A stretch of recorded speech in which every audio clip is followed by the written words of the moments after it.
মুছে দিলে কেন? আমার এখনো লেখা হয়নি যে।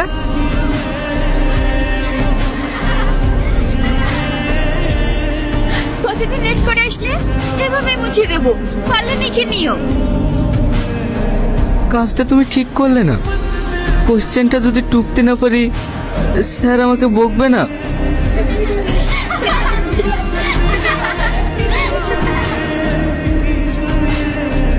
এই সালমা, গামছাটা দে তো। এই নাও ভাই। এই বাবু, তুই আবার এখন গামছা নিয়ে দিতে যাবি? মা, দোকানে মাল নামাতে যাবো। তুই তো সকালবেলায় কাজ দিতে আসলি, এসে বাঁকাবাকি করে স্কুলেও চলে গেলি। তুই এই সংসারে লেগে আর কত করবি বলতো?